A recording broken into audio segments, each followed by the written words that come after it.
আসসালামু আলাইকুম। আমার স্নেহের শিক্ষার্থীবৃন্দ, পঞ্চম শ্রেণীর শিক্ষার্থীবৃন্দ, কেমন আছো তোমরা? আশা করি সবাই ভালো আছো, সুস্থ আছো এবং নিরাপদেই আছো। তোমাদের সবাইকে আহমেদ বাওয়ানী একাডেমির পক্ষ থেকে অনলাইন ক্লাসে স্বাগত জানাচ্ছি। আমি শারমিন জাহান, সিনিয়র শিক্ষিকা, আহমেদ বাওয়ানী একাডেমি। তো শিক্ষার্থীরা, আশা করি সবাই নিজ নিজ বাড়িতে অবস্থান করছো এবং স্বাস্থ্যবিধি মেনে চলছো এবং যার যা লেখাপড়া ঠিকমতো চালিয়ে যাচ্ছ। আজকে আমি তোমাদের বাংলাদেশ ও বিশ্ব পরিচয় ক্লাসে সপ্তম অধ্যায় মানবাধিকার এই অধ্যায়টি নিয়ে আলোচনা করব। তো ক্লাস শুরুর পূর্বেই আমি কৃতজ্ঞতা জানাচ্ছি আমাদের অধ্যক্ষ মহোদয়ের প্রতি, যার সুযোগ্য নেতৃত্বে আজকে আমরা এই অনলাইন কার্যক্রম করোনাকালীন সংকটের সময়েও আমরা চালিয়ে যেতে পারছি। সেই সাথে আমি আরও ধন্যবাদ জানাচ্ছি আমাদের ইনচার্জ বৃন্দকে, যারা অধ্যক্ষ মহোদয়ের নির্দেশ পালন করার জন্য এবং শিক্ষার মান উন্নয়নের জন্য অক্লান্ত পরিশ্রম করে যাচ্ছে। তো ঠিক আছে শিক্ষার্থীরা, চলো তাহলে পাঠে যাওয়া যাক। তো আমাদের অধ্যায়ের শিরোনাম হচ্ছে মানবাধিকার। মানবাধিকার এই শব্দটার অর্থটা আগে আমরা জেনে নিই। মানবের অধিকার, মানবাধিকার শব্দটা কঠিন মনে হচ্ছে, তাই না? মানবের অধিকার হচ্ছে মানবাধিকার। তো মানবের অধিকার কি? মানব হচ্ছে মানুষ, তাহলে মানুষের অধিকার, মানুষের অধিকারকেই বলা হয় মানবাধিকার। তো এই যে মানুষের অধিকার, এটা নিয়ে জাতিসংঘ, তোমরা জানো জাতিসংঘ একটি আন্তর্জাতিক সংস্থা। জাতিসংঘ 1948 সালের 10ই ডিসেম্বর একটি সার্বজনীন ঘোষণাপত্র অনুমোদন করেছে। এই সকলের যে অধিকার, সার্বজনীন মানবাধিকারটাকে স্বীকৃতি দিয়ে একটি ঘোষণাপত্র অনুমোদন করেছে। কবে, কত তারিখে? 1948 সালের 10ই ডিসেম্বর তারিখে। তোমাদের কিন্তু এগুলি ছোট ছোট প্রশ্ন আসে যে কত তারিখে জাতিসংঘ মানবাধিকার সার্বজনীন ঘোষণাপত্র ঘোষণা করেছে। তাহলে 1948 সালে 10ই ডিসেম্বর জাতিসংঘ এই যে মানুষের অধিকারগুলোকে স্বীকৃতি দিয়ে সার্বজনীন ঘোষণাপত্র অনুমোদন করেছে। তো এই যে মানুষের অধিকার, এগুলো কি? মানবাধিকার কি? সকল সুযোগ সুবিধা পাওয়ার অধিকারকেই বলা হয় মানবাধিকার। তো জাতিসংঘ যে সার্বজনীন ঘোষণাপত্র অনুমোদন করেছে, এতে কি বলা হয়েছে? এতে বিশ্বের সব দেশের সকল নাগরিকের এই অধিকারগুলো ভোগ করার ব্যাপারে অধিকার নিশ্চিত করা হয়েছে। জাতি, ধর্ম, বর্ণ, নারী, পুরুষ নির্বিশেষে সবাই এই অধিকারগুলো একইভাবে ভোগ করতে পারবে। তো চলো আমরা আগে দেখে নিই যে কতগুলো মৌলিক মানবাধিকারগুলো সম্পর্কে। তোমাদের বইয়েও তোমরা দেখবে যে মৌলিক অধিকারগুলো, মৌলিক মানবাধিকারগুলো দেয়া আছে। তো এগুলো কি কি? যেমন মৌলিক মানবাধিকারগুলো হচ্ছে মানুষ জন্মগতভাবে স্বাধীন, স্বাধীনভাবে চলাফেরা করার অধিকার রয়েছে মানুষের। সমাজে সবার সমান মর্যাদার অধিকার আছে। সকল মানুষের শিক্ষা গ্রহণের অধিকার রয়েছে। প্রত্যেকের নিরাপত্তা লাভের সুযোগ রয়েছে। প্রত্যেকের নিরাপত্তা লাভের অধিকার রয়েছে। নির্যাতন ও অত্যাচার থেকে নিজেকে রক্ষা করার অধিকার রয়েছে। বিনা কারণে গ্রেফতার ও আটক না হওয়ার অধিকার রয়েছে। আইনের চোখে সবাই সমান, আইনের চোখে সমান থাকার অধিকারও রয়েছে। সবার ন্যায্য মজুরি পাওয়ার অধিকার রয়েছে। ন্যায় বিচার পাওয়ার অধিকার রয়েছে।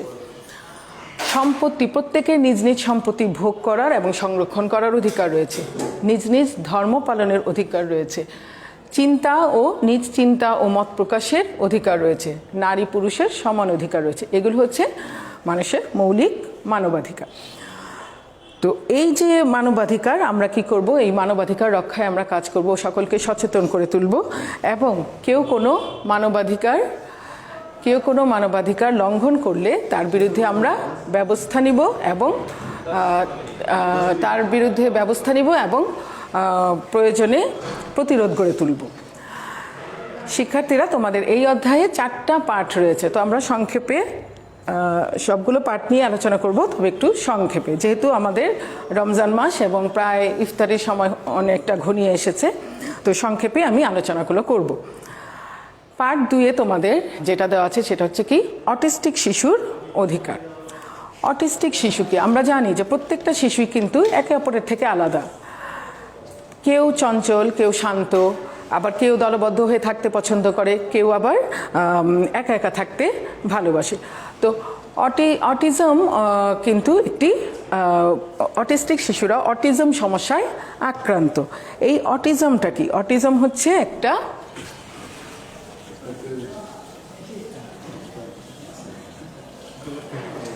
অটিজম, দেখো আমি লিখছি,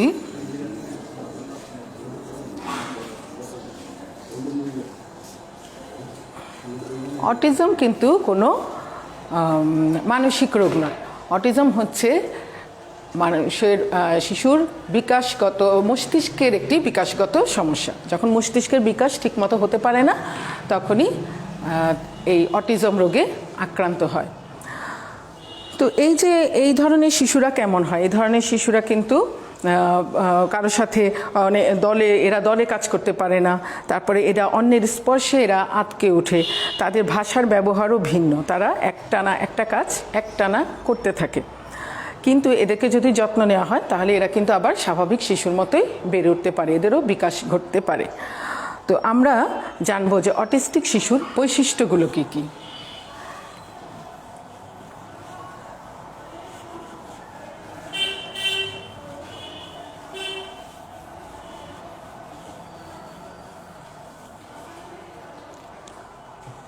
অটিস্টিক শিশুর বৈশিষ্ট্য হচ্ছে যে এরা শারীরিকভাবে সম্পূর্ণ সুস্থ। কোনো অটিস্টিক শিশু অন্য শিশুদের মতোই লেখাপড়া করতে পারে। তারা সকল কাজ, তাদের যেটা সমস্যা হয় অনেক সময় যে তারা সকল কাজ একই নিয়মে করতে চায়। যদি নিয়মের একটু বা দৈনন্দিন নিয়ম বা রুটিনটা যদি একটু বদল হয়, তখনই তারা উত্তেজিত হয়ে যায়। তাদের কোনো একটি জিনিসের প্রতি বিশেষ আকর্ষণ থাকে, তখন তারা সেটিকে কি করে, ছাড়তে চায় না, সেটাকে ধরে থাকে সব সময়। তারা কোনো একটা খেলনা নিয়ে হয়তো তারা খেলে না, কিন্তু সেটাকে সব সময় নিজের পাশে রেখে দেয়, শক্ত করে ধরে বসে থাকে, সেটা গন্ধ নেয় অথবা ঘন্টার পর ঘন্টা সেটার দিকে তাকিয়ে থাকে। অটিস্টিক শিশুরা আলো, গতি, শব্দ, তারপরে হচ্ছে ঘ্রাণ বা স্বাদের প্রতি এরা সংবেদনশীল হয়। তার মানে কি এরা এগুলোর দিকে প্রতিক্রিয়া করে বেশি। অনেক সময় দেখা যায় কোনো আলো বা উচ্চ শব্দ এরা সহ্য করতে পারে না, কোনো স্বাদ বা ঘ্রাণ এগুলো সহ্য করতে পারে না, তখন তারা কি করে, রাগান্বিত হয়ে যায় বা উত্তেজিত হয়ে যায়। কোনো ক্ষেত্রে কিন্তু অটিস্টিক শিশুরা চমৎকার প্রতিভার অধিকারী হয়ে থাকে। ছবি আঁকা, তারপরে হচ্ছে গান গাওয়া, অঙ্ক করা, এগুলো ব্যাপারে তারা অনেক ক্ষেত্রে পারদর্শী হয়ে থাকে। তো এই যে তারাও তোমাদের মতোই, কিন্তু তাদের হয়তো একটু মস্তিষ্কে সামান্য একটু বিকাশগত সমস্যার জন্য তারা একটু অন্যরকম হয়ে থাকে, অন্যদের থেকে একটু ভিন্ন ধরনের হয়ে থাকে। যদি ক্লাসে এরকম একজন অটিস্টিক শিশু থাকে, তখন আমরা কি করব? আমরা তার সাথে মেলামেশা করব, কারণ আমাদেরকে বুঝতে হবে যে তাদের ধৈর্য একটু কম, সুতরাং সব কথাই তাদেরকে একটু বুঝিয়ে বলতে হবে। তারপরে হচ্ছে আমরা তাদের সাথে এমন কোনো আচরণ করব না যাতে তারা কষ্ট পায় বা উত্তেজিত হয়ে যায়। তো এই যে অটিস্টিক শিশু বৈশিষ্ট্যগুলো আমরা আলোচনা করলাম, তোমাদের কিন্তু এগুলো প্রশ্নের মধ্যে আসে, কাঠামোবদ্ধ প্রশ্নতে আসে, তারপরে সংক্ষিপ্ত প্রশ্নের মধ্যেও আসে যে অটিস্টিক শিশুর বৈশিষ্ট্যগুলো লিখো, তারপর হচ্ছে অটিজম কি, এগুলো নিয়ে আমরা আলোচনা করলাম। আশা করি তোমরা উত্তরগুলো লিখতে পারবে পরীক্ষায়। এরপরে তোমাদের পার্ট 3-এ যেটা আছে সেটা হচ্ছে কি, শিশুদের মানবাধিকার লঙ্ঘন। তো শিশুদের মানবাধিকার লঙ্ঘন করা হয় কিভাবে? লঙ্ঘন করা মানে কি? লঙ্ঘন করা মানে হচ্ছে অগ্রাহ্য করা বা অমান্য করা বা পালন না করা। তো শিশুদের মানবাধিকার লঙ্ঘনের কয়েকটি উদাহরণ আমরা দিই, যেমন কী ভাবে লঙ্ঘন করা হয়ে থাকে। যেমন অনেক শিশু তাদের পারিবারিক অসচ্ছলতার কারণে তারা শিক্ষার অধিকার থেকে বঞ্চিত হয়। শিক্ষা কিন্তু মানুষের মৌলিক মানবাধিকার, কিন্তু অনেক শিশুই তাদের পারিবারিক অসচ্ছলতার কারণে এই অধিকার থেকে বঞ্চিত হয়। অনেক শিশু খেতে খামারে, তারপরে হচ্ছে ইটের ভাটায়, তার কলকারখানায়, দোকানে কাজ করে। যদিও শিশুশ্রম আমাদের দেশে 18 বছরের নিচে শিশুশ্রমকে নিষিদ্ধ করা হয়েছে। তারপরে হচ্ছে পরিবারের সামর্থ্য না থাকায় অনেক শিশু, শহরের অনেক শিশু গৃহহীন, তাদের কোনো বাসস্থান নেই। এটাও তাদের একটা মানবাধিকার লঙ্ঘন, কারণ নিরাপত্তা লাভের অধিকার সবারই আছে, কিন্তু এখানে যারা গৃহহীন তাদের কোনো নিরাপত্তা নেই। অনেক সময় সামান্য কারণে বা বিনা কারণে শিশুদের নির্যাতন করা হয়, এতে তাদের মানবাধিকার লঙ্ঘিত হয়। অনেক সময় শিশুদের বিদেশে পাচার করা হয়, এটাও মানবাধিকার লঙ্ঘনের একটি উদাহরণ, যে মানবাধিকার বিরোধী কাজ এটা, যে শিশুদের অনেক সময় পাচার করা হয়ে থাকে। তো এরকম অনেক মানবাধিকার বিরোধী কাজ আমাদের সমাজে ঘটে থাকে। তো মানবাধিকার রক্ষায় আমাদের কী করতে হবে? সচেতন হতে হবে এবং প্রয়োজনে যথাযথ কর্তৃপক্ষকে জানাতে হবে। আমরা নিজেরা সচেতন হব, অন্যদেরকে সচেতন করব, এবং যদি এই ধরনের কোনো মানবাধিকার লঙ্ঘনের মতো বিষয় যদি আমরা দেখে থাকি তাহলে কি করব? যথাযথ কর্তৃপক্ষকে আমরা জানাবো। এরপরে পার্ট 4-এ তোমাদের যেটা আছে সেটা হচ্ছে নারীদের অধিকার লঙ্ঘন। আমাদের সমাজে মেয়েরাও কিন্তু অনেক অধিকার থেকে বঞ্চিত হয়ে থাকে। যেমন ধরো, মেয়েরা ছেলেদের মতো শিক্ষার সুযোগ পায় না, তারপরে হচ্ছে মেয়েরা চাকরির ক্ষেত্রে পিছিয়ে থাকে, তারপর কাজের ক্ষেত্রে তাদেরকে একজন পুরুষের চেয়ে নারীদের কম মজুরি দেওয়া হয়।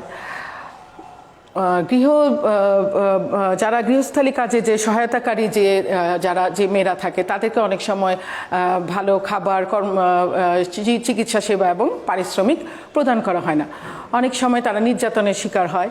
এছাড়া অনেক সময় নারী ও শিশুদেরকে পাচার করা হয়, সেখানে তাদেরকে অনেক অমানবিক এবং কষ্টকর এবং অমানবিক কাজ তাদেরকে দিয়ে করানো হয়। তো এই হচ্ছে নারীদের প্রতি এইভাবে মানবাধিকার লঙ্ঘন করা হয়ে থাকে। তো আমরা মানবাধিকার লঙ্ঘন হচ্ছে একটি গর্হিত কাজ। সবাইকে এই ব্যাপারে সচেতন হতে হবে এবং সবাইকে অন্যদেরকেও সচেতন করতে হবে, প্রয়োজনে প্রতিরোধ গড়ে তুলতে হবে এবং এটাকে প্রতিরোধ করার জন্য দরকার হলে আন্দোলন করতে হবে।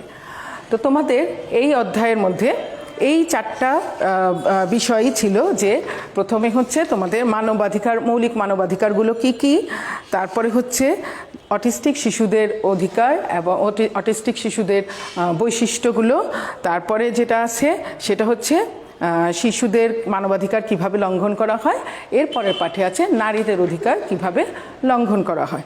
তো আজকে আমি এই 4টা পাঠই অত্যন্ত সংক্ষেপে আলোচনা করলাম।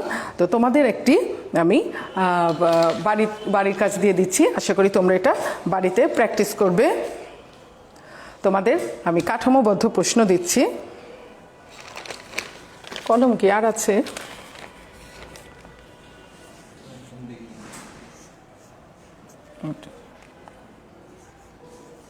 চলে যায় এটা।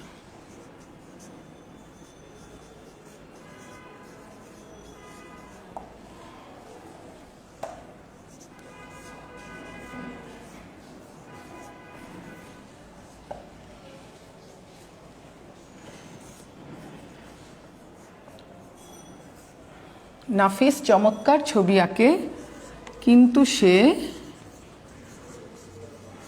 কারো সাথে মিশতে চায় না।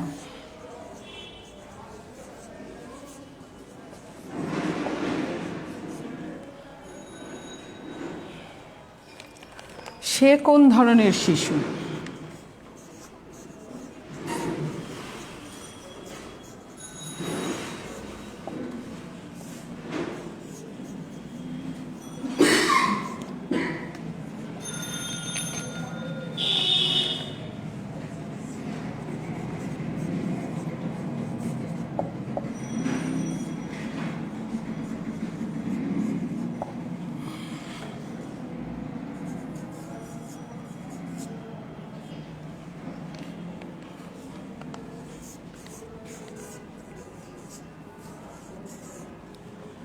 সে কোন ধরনের শিশু? এই ধরনের শিশুর সাথে তুমি কী রূপ ব্যবহার করবে?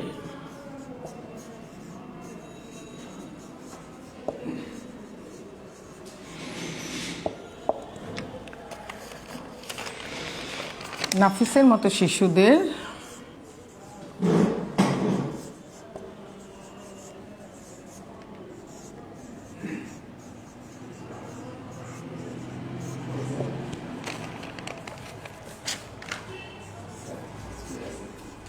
তিনটি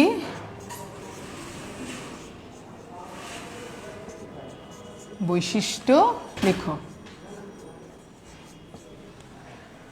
তোমরা জানো যে কাঠামোবদ্ধ প্রশ্ন 2টা বা 3টা প্রশ্নের সমন্বয়ে গঠিত হয়।